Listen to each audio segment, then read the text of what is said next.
Ya pemirsa Happiness tentu saja masih bergabung bersama kami di satu program yang memberikan inspirasi baru mengenai arti kata happiness. Dan tentu saja masih bersama dengan rekan saya Mas Arfan Pradiansyah. Seperti yang sudah saya janjikan tadi, saat ini di studio sudah kedatangan tamu yang memiliki inspirasi bagi kita mengenai tema kita pada malam hari ini, berbicara mengenai penyesalan. Siapakah dia? Ini dia profilnya.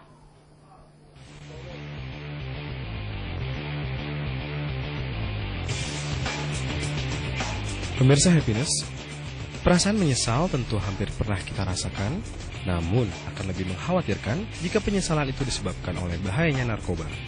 Seperti Andi, pria kelahiran September 1982 ini.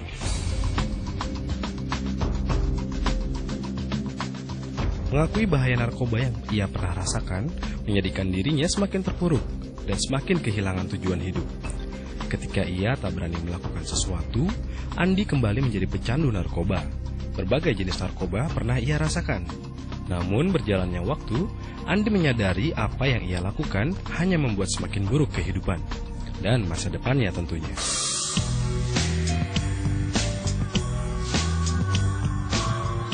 Kini penyesalan terus menghantuinya. Namun Andi tetap optimis karena kehidupannya dapat terus berjalan dan dapat memberikan manfaat bagi dirinya dan lingkungan sekitarnya.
Sekali dengan Mas Andi.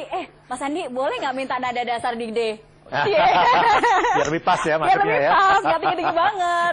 Halo Mas Andi. Wow, luar biasa sekali sih. Terima kasih ya sebelumnya sudah bisa bergabung bersama kami dan menyempatkan waktu untuk hadir di studio Happiness sama Mas Arfan Pradiansyah. Pertama kali saya dengarkan Viti tadi, excited juga ya. Sekarang sepertinya menjadi musisi, padahal dulu banget ya, itu pernah berada di suatu dunia yang kelam. Drugs, dunia yang hitam katanya. Oke. Dulu awalnya saya kenal narkoba itu masih kelas 2 SMP ya. Wow, 2 SMP. Ya. Dari situ awalnya dikasih sama teman. Terus beli sampai akhirnya udah tahu tempatnya saya masarin. Jual juga. Jadi semakin lama semakin meningkat ya ininya ya. Peningkatannya tuh harusnya ya naik kelas ya. Tidak hanya pengguna tapi sudah jadi langsung pengedar. Ya, sampai di sekolahan itu ya termasuk daftar nama anak-anak yang nakal gitu. Oke. Ya, tapi sampai sekarang pun belum bersih total sih, masih ada proses untuk Masih dalam proses penyembuhan. sterilan kesterilan dalam tubuh itu. Ya. Jadi sudah lama sekali sebenarnya ya. Berada dalam dunia-dunia seperti ini gitu kan. Mungkin sudah ngalamin apa aja nih? Di umur saya yang waktu itu masih belasan kayaknya, yang masih belasan tahun itu, yang seharusnya belum mengenal, saya udah mengenal gitu. Mungkin yang di umur-umur yang di atas 20 atau mungkin yang baru dilakukan, tapi saya di umur segitu udah ngerasain yang namanya narkoba, obat-obatan atau semacam yang lainnya gitu, udah saya rasain semua. Tadi di Viti tadi kayak mengatakan bahwa sudah semua jenis narkoba sudah hampir semuanya. Betul, seperti itu ya, betul. Iya betul. Mungkin ke waktu SMP itu masih obat-obatannya. Cimeng kayak ganja gitu. Kan memang aktivitas tiap malam nongkrong nggak lepas dari itu ya. Minuman-minuman keras. Nah kalau diingat sekarang ini, mengingat apa yang terjadi di masa lalu, bagaimana rasanya? ya penyesalan pasti ada gitu. Pasti ada ya. Pasti ada itu dari dalam hati itu pasti ada kan. Karena dulu waktu sekolah ini dari SD ya, Iya. saya singkat dari SD saya dulu minta di pesantren gitu kan. Oh sebetulnya minta di pesantren. Pesantren, karena di rumah dulu tuh saya kan suka ikut ngaji kalau di rumah Iya. gitu kan. Memang saya nakal tapi saya berprestasi gitu. Oke. Nah dari SD itu saya minta pesantren. Kebetulan saya 5 bersaudara. Iya. Jadi waktu SD lulus, ibu saya bilang kalau SMP-nya dapat negeri sayang gitu kan. Terus Iya. kan oke, ternyata saya lulus masuk dapat Dan negeri. masuk gitu. negeri. Saya tagih janji setelah lulus SMP ini. Iya. Saya mau minta pesantren. Kebetulan terbentur sama biaya kan. Oh oke. Saya keras kepala. Ibu saya bilang udah SMA atau enggak STM gitu kan. Iya, iya. Saya nggak mau. Pinginnya Udah, pesantren. terserah kalau mau nggak mau sekolah mau jadi apa terserah. Akhirnya tahun 97 itu saya lulus. 98 kerusuhan saya mulai Iya. keluar dari rumah, coba hidup di luar gitu. 99 Survive mulai gitu ya. lebih dalam lagi mengenal dunia-dunia gelap Ya gitu. itu ya.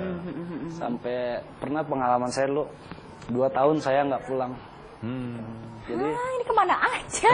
sampai-sampai Dua ketika saya tahun, 2 ya? tahun.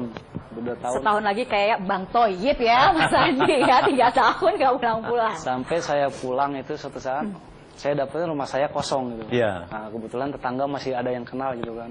Supaya ada yang negor. Cari siapa nih? Dia bilang, Iya. saya mau pulang. Dia bilang. Kan udah pindah, sampai saya pindah pun saya nggak tahu. Oh nggak tahu ya. Ya Allah, dari situ mungkin sudah ada timbul penyesalan yang pertama mungkin ya. Ya, bingung sih ya di situ kan. Saya Oke, cari kemana. kita tahan dulu sebentar. Ceritanya Ya. pasti akan lebih seru dan menarik lagi. Dan tentu saja ini orang tua bagi yang ada anak-anak juga yang lagi nonton kayaknya di bawah Betul. pengawasan orang tua ya. Penting sekali karena kalau tidak orang tua akan menyesal nanti melihat apa yang terjadi. Itu dia. Kita akan lanjutkan kembali dan tentu saja pembahasan kita lebih menarik lagi. Untuk itu jangan kemana-mana pemirsa. Kita akan lanjutkan setelah jeda komersial berikut. Tetaplah bersama kami di Happiness with Arfan Pradiansyah. If you wanna be happy now.